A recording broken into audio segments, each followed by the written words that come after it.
Hi there, and welcome to Be a Global Citizen, the podcast that explores the concept of global citizenship through the lens of value-creating education. My name is Scott Bauer, and I'm a SOCA researcher and educator. I hope you find discussions, stories, and insights on this podcast to be valuable and inspiring as we strive to become global citizens who are committed to living a contributive life. Enjoy.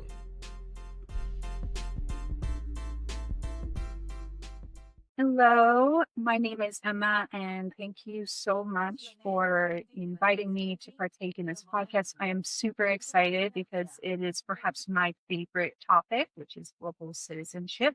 But just to give some context of who I am, I feel like I have worn a lot of different hats. I am, born and raised here in the U.S. and grew up in New Jersey. I went to Rutgers University where after exploring a lot of different pathways and interests, I ended up with a degree in IT.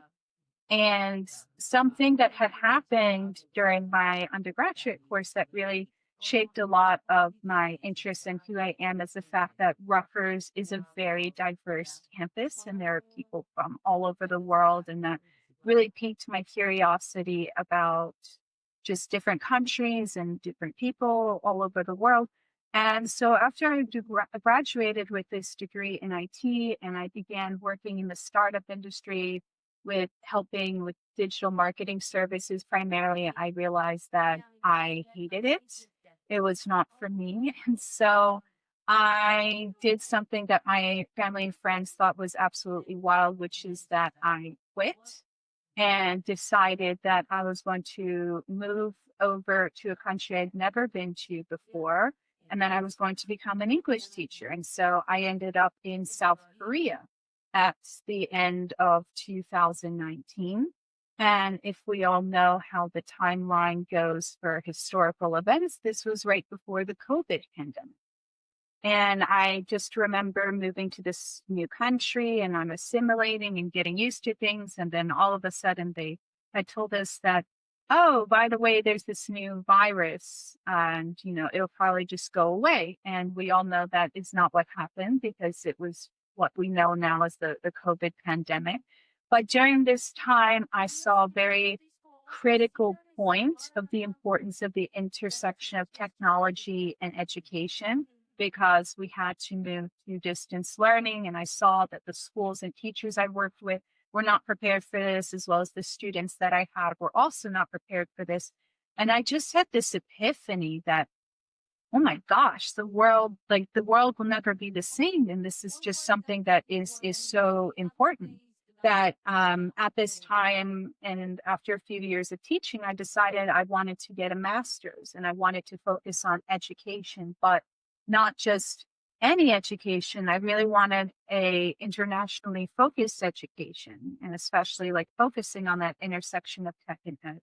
And after I had got accepted into the graduate program I wanted to go to, which was at SOCA University of America, and it was a master's, I was so excited in educational leadership and societal change. I did a lot of traveling. And I did a lot of traveling predominantly in Southeast Asia. I'd gone to several countries there. And I really saw how devastated communities were, and especially communities that live with a great digital divide, and especially in the rural areas. And that added an additional shift that I really needed to focus on where there is the largest digital divide. And I also noticed that a lot of these countries also have the youngest populations. So fast forward a little bit more for when I started my master's program, and through a professor, I had been introduced to this wonderful, incredible person named Takako Mino, who was founding the first liberal arts university in Uganda. And going into this program, I knew from this epiphany I had while traveling that I did want to focus on the continent of sub-Saharan Africa, because it is a continent that does face the greatest challenges with the digital divide, but also the population is 70% of the continent's population is under the age of 30. And the population of the continent is going to quadruple by the end of this century. So it's going to be more than 4 billion people, while other continents are either declining in population, like North America or Europe, and stagnating, like in Asia. So I really saw this is where the future is. And I ended up doing an internship and my thesis research in Uganda, and it was the first time I had ever been to any African country. And of course, I had been reading a lot of it about it and looking at the data and looking at the research. But what people say over there is that you can't just read or watch videos about Africa. Like you have to go physically over there.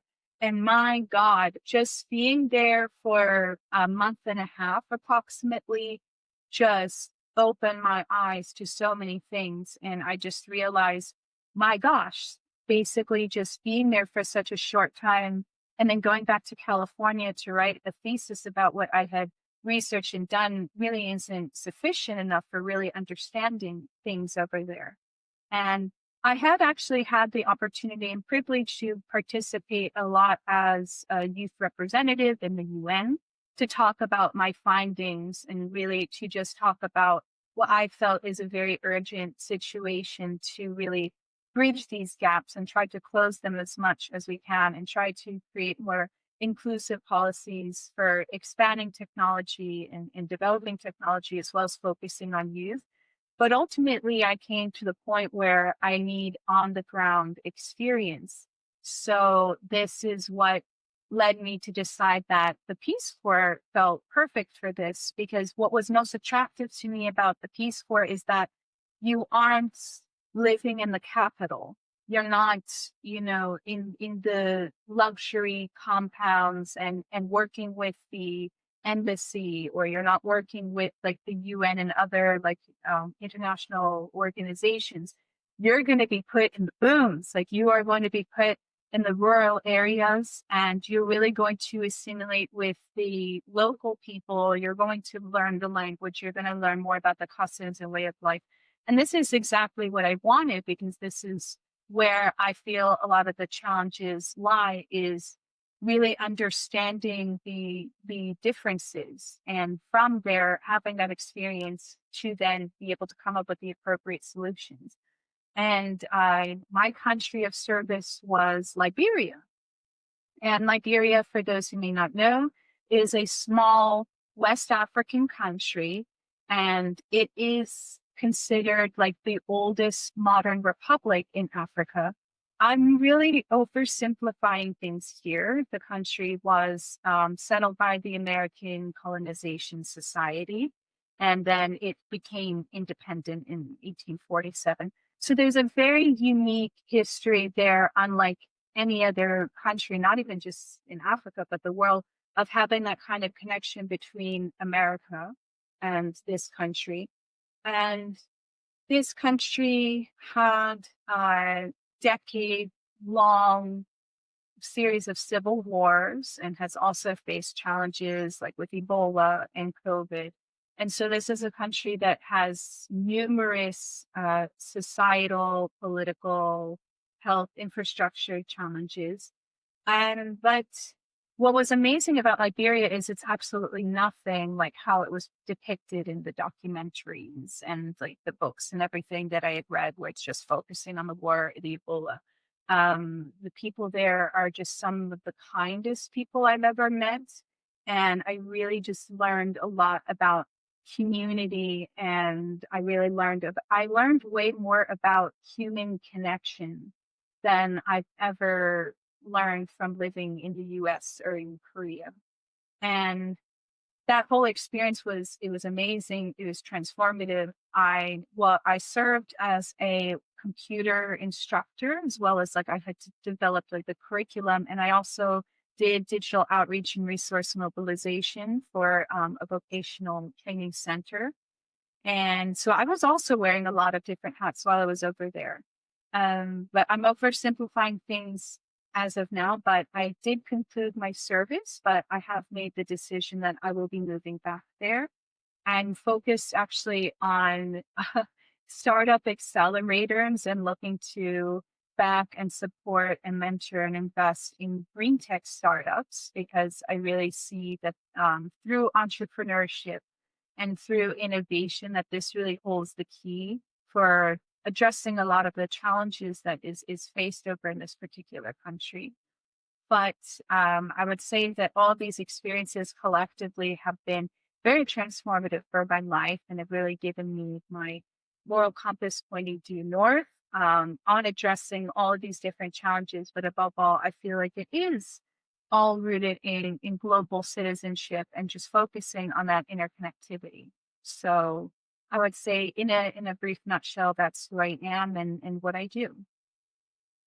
Thank you so much, Emma. And I'm just so happy that you're able to make this time to join me on the podcast. And it's just so inspiring to hear about your journey.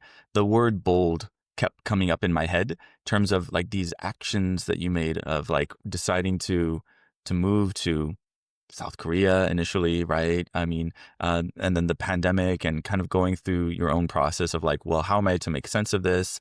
Understanding kind of the wider ramifications of like a global lockdown on education, on younger populations, and then also these kind of different like bubbles, like the digital kind of like, ecosystems that are existing and they're expanding, and how do we create value through that? We connected through Soka University of America. That's where we got to spend some time. You were doing your master's program. I was working as one of the admin, and it was it was very evident from meeting you that you were like a woman on a mission. You were like, I got places to be. I got to go study for that. I got to go talk to this person. And now like that I'm learning more about your journey, kind of like you shared like this kind of almost like an outline of like, these are kind of the major milestones of what I've done so far. Yeah, I'm definitely seeing these kind of like connections with like, you mentioned the intersection of technology and education, but then, travel and like learning, from and with, different cultures and the people from those cultures is, very core to like kind of what gets you passionate about the work that you're doing, right? That connection. Yeah, and then this journey of yours, the most recent chapters being in Uganda, like sub-Saharan Africa.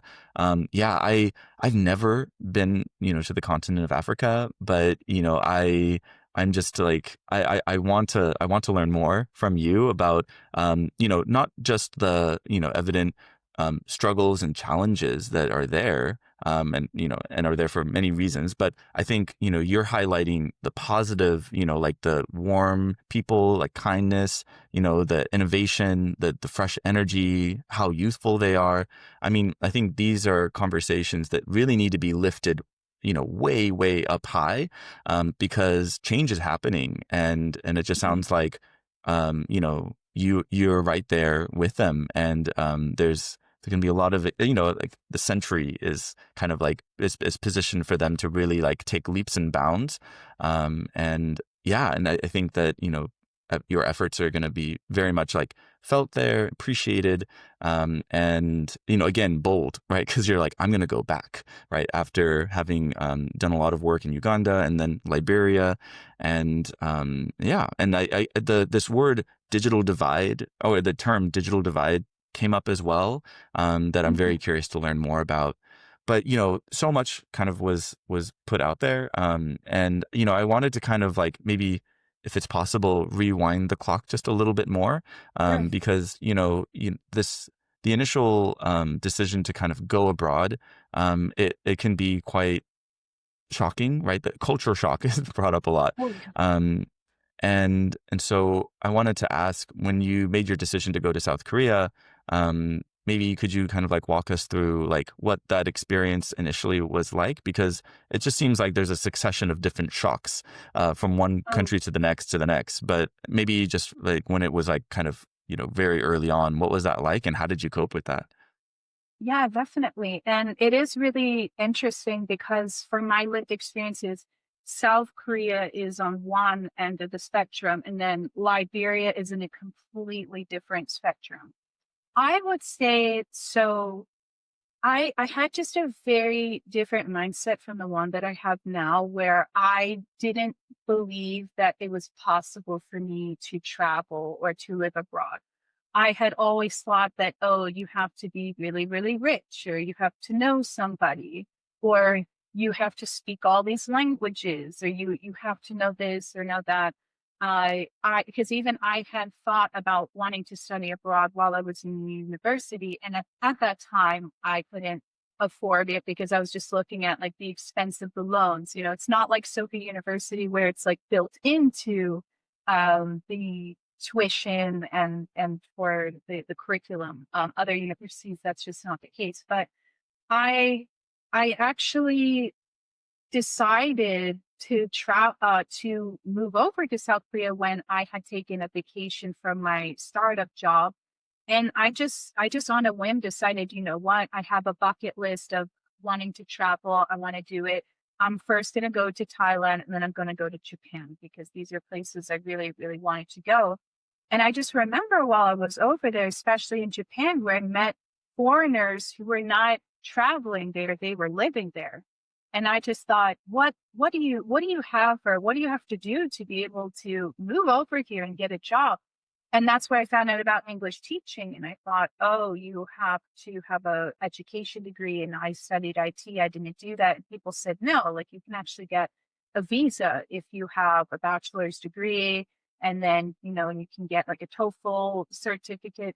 And then you can go online and you can find a recruiter that will match you with a school or a job over there. And then they'll move you over here. And at first, I thought this was just a complete scam, and it wasn't, because I did go online and I did find a recruiter, and I felt that South Korea was the best match. I mean, it had great benefits, but also from university, I did a Taekwondo club. I was in the Taekwondo club, and so I had this curiosity about South Korea and its history and so much. So I just decided that was the country for me. And I found like that whole process of working with a recruiter just very convenient. It was very, very like everything was well set up. It was actually much easier than I thought to get the visa and all that, and then to get over there. And what's nice about South Korea as well is they take care of your housing for you with the recruiter and the school. Otherwise, that would, for a foreigner who doesn't know the language, that would have been completely overwhelming, which I have heard from those who live and work in Japan that typically like teachers would have to find the housing for themselves unless they're doing JET, which is the program partnered with the government. But anyways, moving over there, it was actually in terms of like culture shocks or adjusting. I mean, what was quite nice is that you learn that there's actually a lot of things about South Korea that, in my opinion, are way better than the US.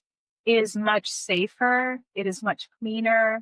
The infrastructure is way better. So I found that the things that were very difficult about getting set up in South Korea were in the beginning, and that is you have to do a health exam once you arrive over there, and going to a Korean hospital and having this exam with like doctors and nurses who don't speak any English and you don't speak any Korean, but you're just holding this form that has like the English part with the Korean translation under it. And that is your means of translation.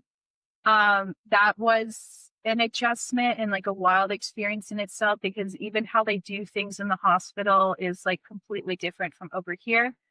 Getting the bank account set up, because again, like when I first arrived in Korea, I didn't like read, write, speak any Koreans, but that was helpful to find a friend who was willing to like help me get to the bank and help me set this up. Having a Korean friend as well help me with the phone. When you're there, like getting these things set up in the beginning is very, very difficult, especially because of the language barrier. But then once all of this is set up, and then, you've got your phone ready, you have the bank account, you did like all the exams and everything else so that you can finish your visa process. Then, like I said, you can enjoy the things about Korea that are amazing. Like I love the transit system. Like I love the buses and the trains, and I just tapped my card and then it was all good to go. Shopping was very convenient. And then once I was able to like start learning how to use the app so I could get anything and everything that I wanted delivered right to my door, there were just, a lot of nice things to do. And I mean, like one thing that was really nice is there are things that I could do in Korea I can't do here in the US. I could go running in the park at 2 a.m. with headphones in. I would never do that in the US, but over there I could. But on the other hand, there were things that could be challenging. I mean, first and foremost was the pandemic. The pandemic, it was hard for anyone anywhere in the world, but Korea it's a homogenous society, and it's not one that is like the US where it really embraces diversity. It's kind of like you are either Korean or foreigner, and like those are the two main categories. And foreigners were not looked at in a good light during the pandemic. From what I had been seeing, like in the news and media, it was thought that like the foreigners were the ones bringing in COVID, and we were the ones spreading it. So I do have memories, especially in the beginning of the pandemic, that like people would move away from me on the bus and subway. They would like print these headlines, or these things would circulate in the media that Itaewon, and Itaewon is a very like foreigner centric district in Seoul in Korea. Like foreigners were gathering there and then leaving Itaewon and spreading COVID to everyone. So there were a lot of challenges and restrictions with that, because like the directors at my school did not want me to go anywhere apart from work and home. That's it. Like I can't do anything else. And it was, yeah, I mean, at times it was just very, very difficult and stressful. And I felt like also it was difficult to make friends. And I mean, this is largely on my part because I didn't know the language. And the people I was limited to being friends with would be Koreans who spoke English. But I also felt like I valued the friendships more than they did, because I would make a friend and, we would be friends for a couple of months and then they would ghost me. And then that was it. So I had that happen several times with Koreans. But for the foreigners were in the same boat that I was, that we had left our whole worlds behind in our home countries, and that everything in this country was our everything, including our friendships. So I felt like we banded together a lot more, especially because of the pandemic, and that we felt like we were, I don't want to say targeted so much, but I felt like we had like kind of this trauma bond where we felt like we were being more discriminated against, or like we had extra challenges because we were alone together in this foreign country during this crazy time. But I also felt the culture shock of the working conditions. I I mean, work-life balance already is not that great in the US, especially like when you talk to Europeans or something like this. Like you hear about how they get a lot of vacation, but in Korea, my goodness, I didn't get any vacation. That was very, very difficult. And then we were expected to work longer hours. And there was even a time where our school did have to close down at the beginning of the outbreak. And our director didn't want to refund the parents that had paid for the tuition for that 1 month. So then we were working Monday to Saturday for several months and working extra. And there were also some interesting practices, I'll put it that way, that my director had that it was just very, very challenging. But as a foreigner, you can't really advocate for yourself because, first of all, your visa is tied to your job for the person that's sponsoring you. And then it's very difficult and expensive to get a lawyer because, in my case, I would need an English speaking lawyer because even after I had learned some Korean, it wasn't sufficient enough for me to be working on a case. But you're very limited in your rights as a foreigner for unfair working conditions. And that was the point that I had gotten to after a couple of years of being an English teacher is the conditions and the way that we were treated was not so great. And there's not a lot of room for growth as a career. I know foreigners that have been there for nearly 10 years and like, their salary and their position is exactly the same, but they're happy. But for me, I felt as like I had shared once I had this epiphany that I wanted more than that. I had like a vision for what I had wanted to do in the world. And I got like the insight and experience that I had wanted to get from Korea. But long term, I couldn't really see myself living there. I would love to visit Korea again. I absolutely love the country, but working and living there, I just felt like the work-life balance wasn't too great. And I didn't really feel like I was able to develop meaningful relationships with having so many Koreans coming and going. And then also foreigners would keep coming and going. So even the great friends I had made had left. So I felt like it was a great and insightful chapter of my life, and it gave me so many insights to so many different things. But I definitely stand by the decision I had made where I knew it was time to move on. But I will forever be grateful for that experience in my life. Of course. No, it sounds like such rich experience, like you said. And I'm, again, it's impressive when at the beginning you had this decisiveness of like, hey, I want to travel, I want to go see this place, and just Mhm. decide to make it work, to see that possibility and take it. And then also to recognize after a period of time that this chapter is coming to a close and I'm gonna, go on to the next, greatest thing, which, in your case was deciding to go and do graduate studies back in the US. And, you shared, I appreciate you sharing like the positive stuff first, and then recognizing that like it's not all only just, positive and like everything's great. Like, it's like living my best K-drama life, here. Yeah, But there's very also some really important considerations as far as like how you maintain that work-life balance, like you said. How do you have fulfilling and meaningful relationships and friendships, being abroad, and constantly taking note of differences, right? That are evident in the culture. You said that it's more homogenous, and there's kind of this sense of like you're either this way or you're not, and that's it. yeah. But having experienced that yourself, those lived experiences are so important, and I think also like kind of inform like your wider like world perspective, your worldview. And so it sounds like, definitely it kind of expanded, a lot during that time. But, then you decided to continue to push that, right? Not just, I would say like through your graduate studies, you probably, while it was back in the US, there was a great diversity there as well in terms of like meeting people from different parts of the world. And then as well as like the opportunities to then travel to new parts of the world. I'm curious, like the university itself, it promotes global citizenship, right? It's Yeah. literally in the mission of the university.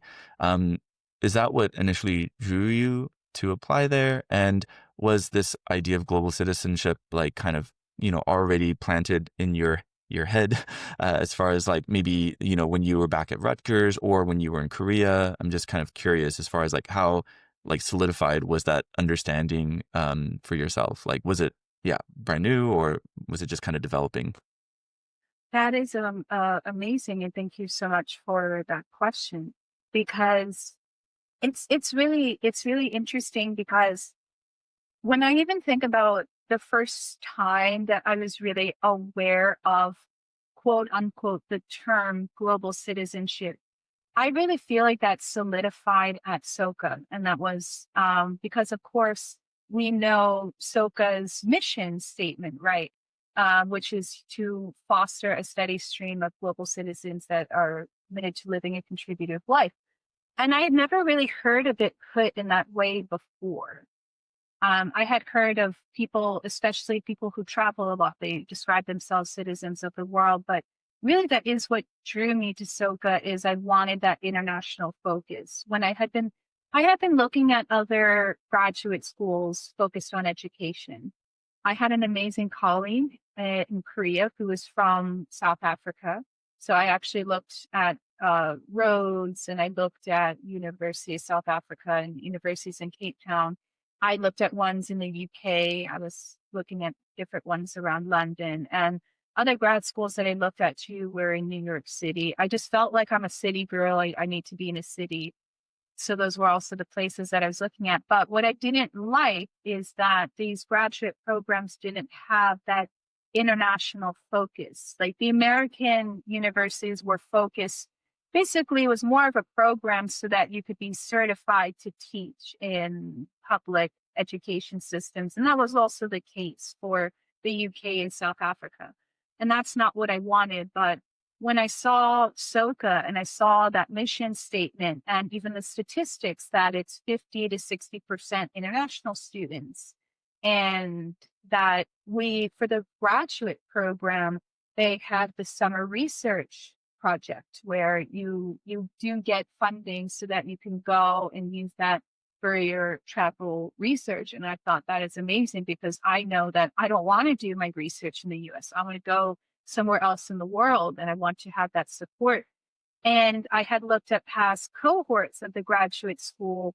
And then actually when I had been accepted, I just knew this is it. Like I knew that I have to go to this program. This is really, really what I want. And I even remember when I finally got to meet and know my cohort members, I was so delighted with the fact that I was the only American. I really was. Because we did, members of my cohort were coming from Taiwan, Japan, and then later I found out Kenya and Ghana. And I was so excited over that because I wanted to be in a classroom where I wasn't just hearing perspectives and opinions from Americans. Like I wanted to hear their perspectives and their opinions. And that's actually what excited me the most, to be in that kind of environment. But I definitely felt that this whole, especially the experience with South Korea, really put me in a global citizenship mindset where I really realized, especially with the pandemic and how we all went online and we were just communicating and sharing information that way, that we're very interconnected, that this pandemic also proved, because it was a global pandemic, that we are not isolated, that it does affect the world and we do have to come together and we do have to work together. And then also there was just all that value of how through social media and everything, we just became so interconnected. And yeah, that is ultimately what drew me to SOCA and to be on this path. And to meet incredible people like yourself, where what I would like to Stop share it. I'm blushing now. when I went to SOCA, it was actually a breath of fresh air because I met people like yourself who shared, oh, I had this experience of living in Brazil and, getting to adapt to that culture and learn the languages. And there were so many people at SOCA that also shared stories like this where, oh, I'm originally from here, but then I lived and studied over here, and now I'm here in the US. And that is exactly the experience that I wanted. I really did get that interconnected global citizenship feeling. Yeah, it really does feel like this like hub for international Yeah. students who are not there simply because, they just, I mean, like, I think the attraction of having that kind of community is really powerful because it's like a mini Mhm. United Nations. But you Yeah. also find that, this mission statement, as you pointed out, really anchors us in more of like an altruistic kind of like goal of like what Yeah. is the kind of impact that we want to have in the world, Mhm. and are we striving towards that, right? It's this kind of Yeah. constant reminder of like taking on a kind of identity as a global citizen. Of course, we have our own like specific backgrounds. Like I was born and raised in the US, right? But then deciding life kind of takes us on different, twists and turns, different chapters. And like you pointed out, I was in Brazil for like 6 years. It was not really Yeah. planned, Very but long. I felt this sense that like that's where my impact was, and I wanted to make the most of it. But whether it's like living in South Korea for a period of time and like taking notice of like the good, the bad, the ugly, maybe. Yeah. And then same thing for myself in Brazil.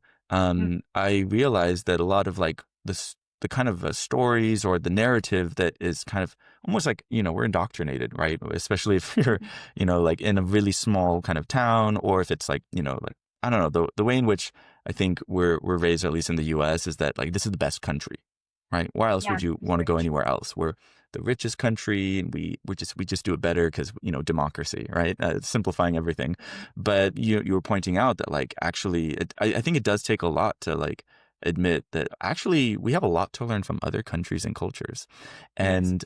and it's okay because what does it even mean to be the best? I think ultimately, when underlying all of that, the reality of our interconnectedness and the need to really value genuine one-to-one connections, because I think that is like the kind of like fuel, the sustenance that we need to like Yeah, flourish as like a healthy human being, I guess. Um, so so true. yeah, and so you're talking about your time at the grad program, and interconnectedness came up a lot Mm. from what you were sharing, and I kind of wanted to ask this question that I was itching to ask even from the beginning when you shared your initial kind of overview. But the term digital divide came up, and I think this is a great time for me to now ask you, like, what does Yeah. that really mean? And how does that tie into the kind of like global citizenship and interconnectedness piece that you were studying about and then doing field research on? Yeah, that is a great question because it's a very big issue. And also something I had even just wanted to touch on, and then I will jump into the digital divide, is I feel that, I mean, there have been both sides of the coin where technology and our social media interconnectedness have been good for the positive, where with social media, we are now actually getting to see the countries and people that we previously had not been able to see because certain news media outlets have been our gatekeeper of like what we get to see or like what we get to know about other countries or cultures. And then social media has been an amazing tool where now like anybody can have a platform and like anybody can show us different regions of the world. And that's why I think just technology is such a great tool for global citizenship. And then not having access to that, or again, like with this issue of the digital divide, like this is why I feel such an urgency for it. But in simple terms, if I were to just like explain what the digital divide is that just means the gap of those who have access to computers, smartphones, and the internet, and those who do not. And with this gap, that means just think about how we're able to just easily go on social media on the internet and we can look up information, or we can share things, or we can know news, or we can get education, all of that. And then there are people that don't have that. And if I were to like explain it, so the internet penetration rate in the US is quite high. Like more than 96% of people in the US have access to smartphones and have access to internet. But then if you look at, for instance, the continent of sub-Saharan Africa, that would be on average like 37 to 39%. So less than half the people in the entire continent don't have ready access to internet as well as electricity. So I just think about all the information, all of the news, just all of the things that people are not included in and that they're missing out on. And that is where that exacerbates poverty, that exacerbates education. What's really unfortunate too, in this case, for instance, like with the continent of sub-Saharan Africa, is that they are the most vulnerable and susceptible to climate change, yet they have the least amount of readily available information about it. There, for instance, in Liberia, there is a community, it's the most densely populated community in the capital city, Monrovia. It is as what they refer to as a slum area called West Point. And West Point, it's right next to an ocean. And because of climate change and like the rise of carbon emissions and, ocean warming and everything, the tides have risen to, and the coastline has just gotten more and more narrow. And people live here because this is their livelihood. There are fishermen, It's a way that they can, transport goods through boats and other things. And people have settled here and they've been here for decades, but they don't have access to current stable electricity. They don't have access to smartphones or computers. Most of them don't have access to internet. Most people, if they're in that position, will just have a dial phone, like a very simple dial phone, but they don't know about the current rising. And people are losing their homes and there's flooding. And then soon, especially if there were a storm, and again, not a lot of these people would be in a position to be able to like rapidly relocate. Like this is their livelihood, this is their everything. It's devastating for them.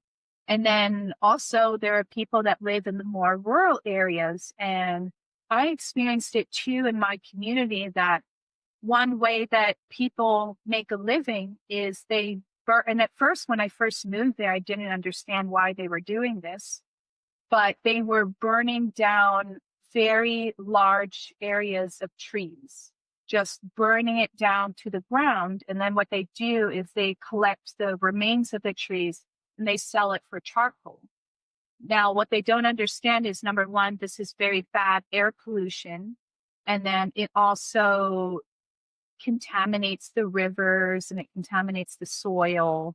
But then apart from that, the trees have a couple of different purposes. One, like the roots actually hold the soil and the ground together.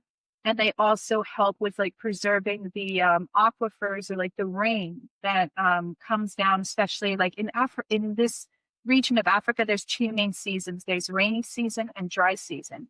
So during the rainy season, the trees serve the purpose of like holding together the soil so then that there aren't mudslides and flooding that kind of destroy the farmlands and even like they run into like where people have settlements. And then during the dry season, the trees also hold in and preserve the water because there's very limited amount of water. But I did experience in this community because they were doing this practice of just like burning down the trees to make charcoal that there was a lot of flooding and it destroyed their crops and their farmland. And then during the dry season, we didn't have access to a lot of water. And all of the water pumps one by one were becoming dry and, just completely run out of water. And then people, my God, they're walking. And I mean, even like whole families are just carrying buckets of water on their head. They're having to walk more than like 5-10 miles one way and another 5-10 miles back every day to get water. And I mean, this is the water that you use for drinking, for washing, for doing your laundry, for doing your cooking. But people don't understand what's happening around them or the consequences of everything because they don't have access to this information. So that's where I really see that like this whole digital divide is a really big issue, because if people had access to news or information to know more about the weather, for farmers or for people to have access to like the best practices for farming and for preservation, if people just even had education, so they wouldn't have to do something like make charcoal or a lot of like there are a lot of like international mining companies, and they hire people and they pay them so little to go mining in dangerous places. But if they had education, which could be provided to them, like, because we can learn so many things online or start businesses online, all of these different things. A lot of these challenges or the way that people have to live and honestly, like really have to suffer would be greatly reduced. And I mean, that is, I'm just giving like a very like tangible lived experience example of like a much broader issue. But that is essentially like what is the digital divide? It's just this gap of those who have access to internet and information and those who don't. And for those who don't, just some examples of like the very severe consequences that they face, unfortunately, because of this challenge. Yeah, thank you so much, Emma, for sharing. Like, those are some global challenges that Yeah. countries, entire continents, right? Like in the case of Africa, are facing right now. And when you were sharing that, I was just thinking how like the phrase like knowledge is power comes Yes. about, and like how they have access to that knowledge. That's kind of Hmm. at the crux of it, like the gateway. There's so much more in terms of like how that education can be carried out and how they can really like navigate those kind of like new digital ecosystems, and how they can build that new like small business, and how they can reach out and Yeah. communicate in like new kind of ways, like different groups and forums and what have you. All of that, it's like there's so much that I think they can like readily absorb and like learn, and then Hmm. immediately apply and see how that just kind of changes not only the landscape but their communities, and how they even just kind of really grow and strengthen their net knowledge base, and like the future of like what their countries will look like. So I think that there's a lot of important work being done, and Hmm. you're on the cusp of that, right? You're kind of like on this launching pad where you're going to be going and returning back to Liberia. And I wanted to ask a question. Um, Kind of what's going through your head right now, in terms of like kind of like before heading back there. What are you?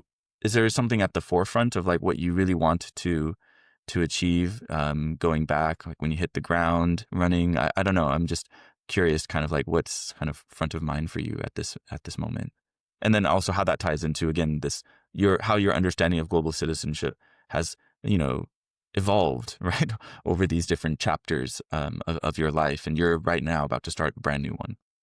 Yeah, absolutely. And I mean, that's a very fun question to think about, especially as we're coming into the new year. And this is a way to kick off the new year is that I'm going back.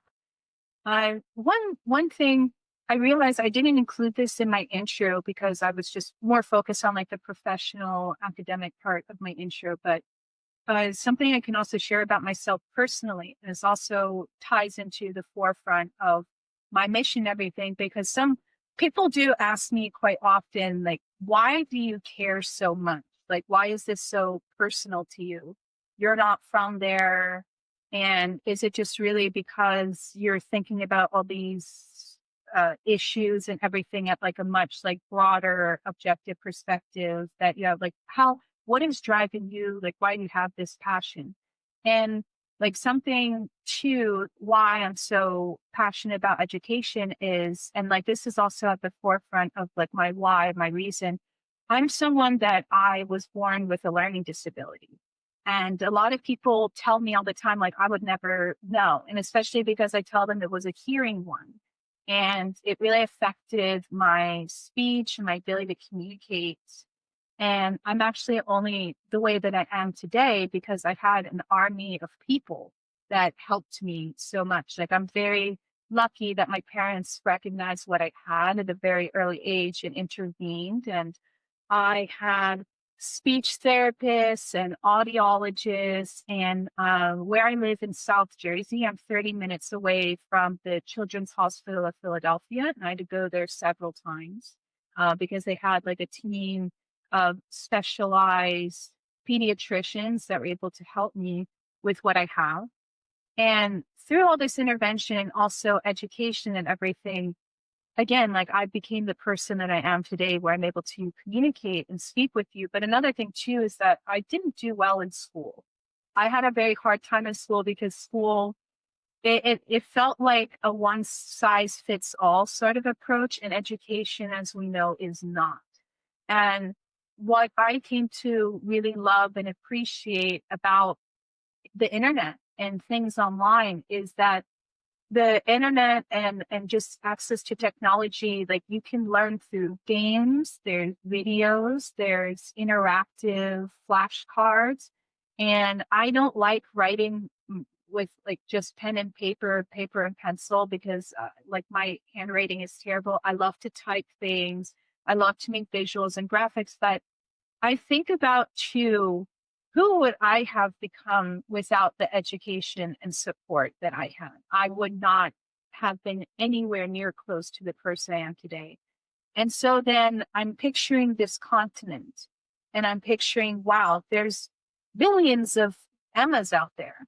there's billions of people like myself that, they could reach such a great potential. And I mean, it doesn't even matter that that potential would have to be something like they would have to create a cure for something or invent something, but just even for people to have the potential to be their happiest and best and most successful selves.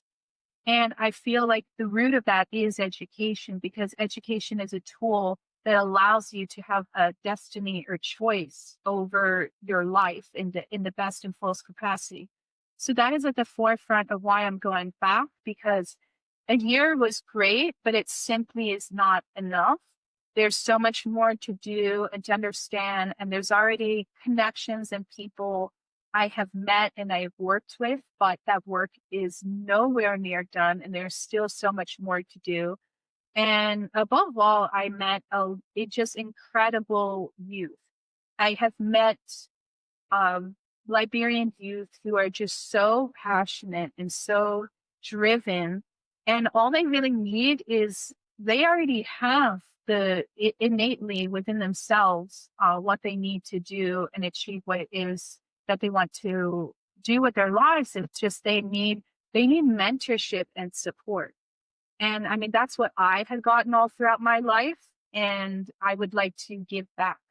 I would like to give that back to other people so that they are able to do the same things for themselves and also in the same way, like affect their broader communities. And another thing too about Liberia is that it's had a very negative perception and what I feel like is just not a true perception in the media. And so, just like how you're doing this incredible initiative through the podcast, that is also something I'd like to do over there. Is I'm working with other creatives where we're focusing on media and podcasts and film, because I feel like the depiction of Liberia, like their story needs to be told by Liberians. And that is also something I'm very driven to do, is to keep pushing that envelope further and really rewrite the narrative. And like I said, there's just so much talent over there. They just haven't had access to the support and resources that they need to be able to achieve that.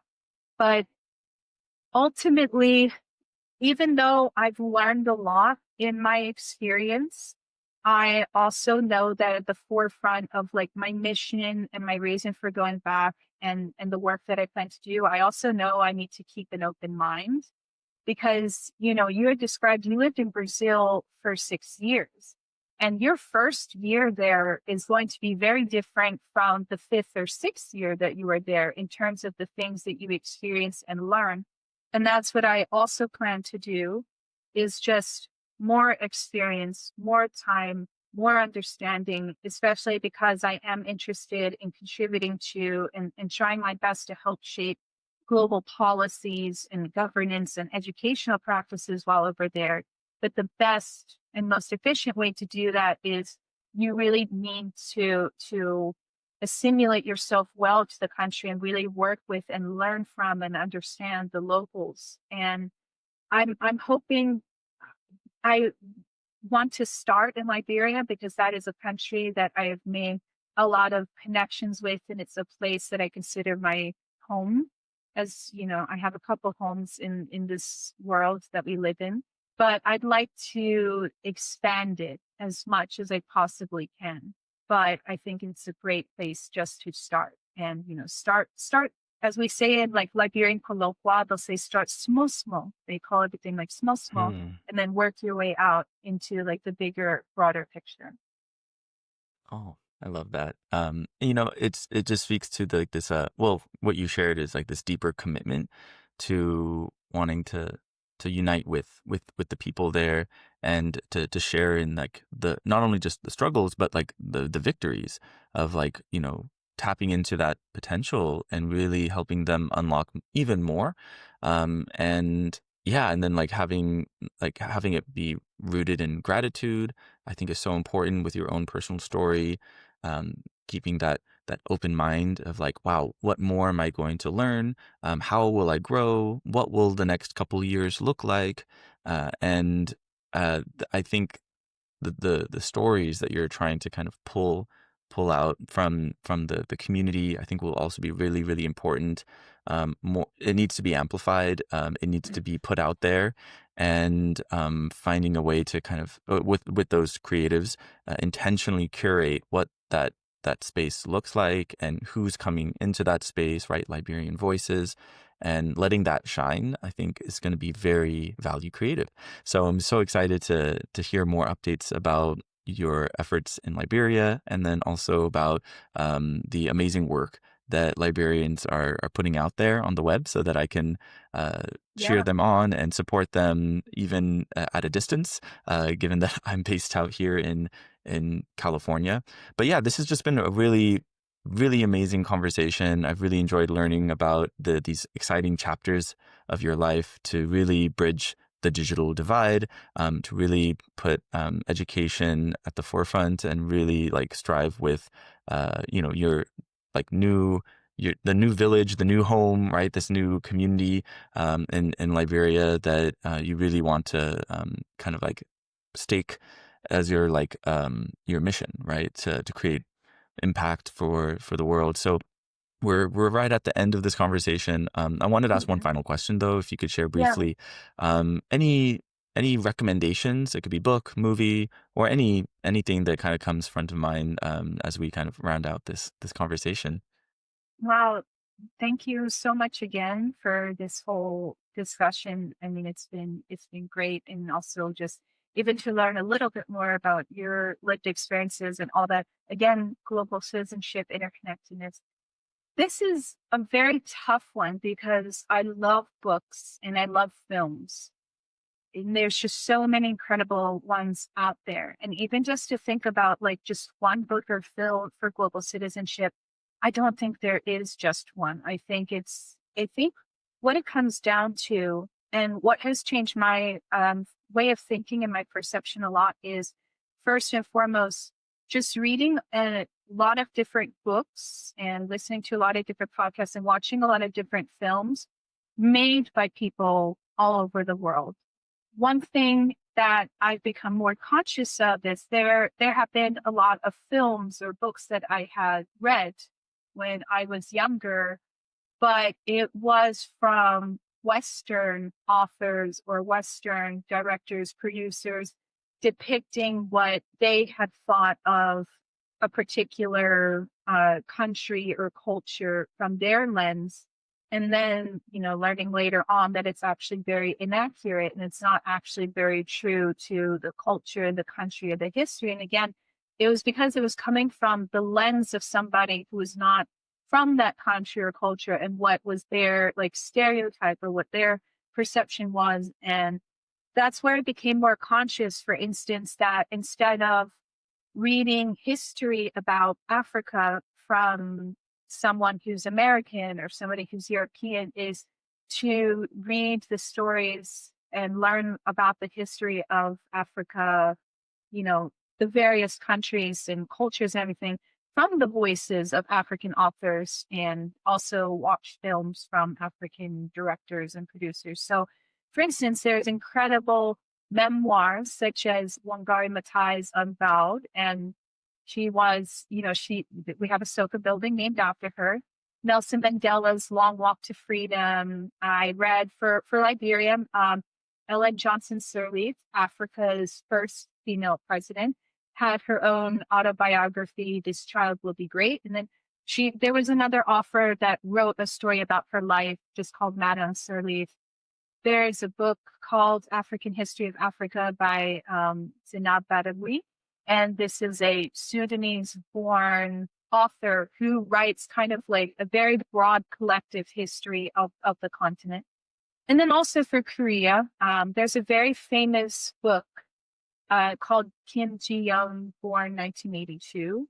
And there's also like several other books by Korean authors, but I think that would be my best advice, is to seek out books and to watch films that are made from people of those cultures and regions, and really like learn about their voice, because so that you're not always just in the lens or like the perspective of, I'm just speaking as an American, like how Americans view this culture or country, but like how is it that these countries or cultures view themselves, and like what are their voices and what are their lived experiences? And the more that you find, it's kind of like a little, you know, journey, if you will, but the more of those films and books that you really go outside of the box to seek out, I think the better and like the more comprehensive view of the world that you can get. And I think that is like a very great way to go about global citizenship, is just having that curiosity. Thank you so much, Emma. Not only like you gave those recommendations for books, but you also provided such helpful advice in terms of understanding the value of diverse perspectives, and also like from what vantage point are we really seeing the story and how it's being told by the author, and how that Yes. is rooted in their own lived experiences, and that really brings out that authentic lens that helps Hmm. us better understand their reality more accurately. So, Yeah. so yeah, thank you so much, Emma. I'm just really appreciative for you to share your story, and I'm excited for your next chapter, the next adventure. It's going to be great. So, yeah, thank you so much, Emma. Yeah. And thank you so much, Scott. I'm so excited as well. And I'm excited for just kicking off the year to a great start by being a global citizen and being part of this podcast. And I'm looking forward to more episodes. And I'm just so excited for you.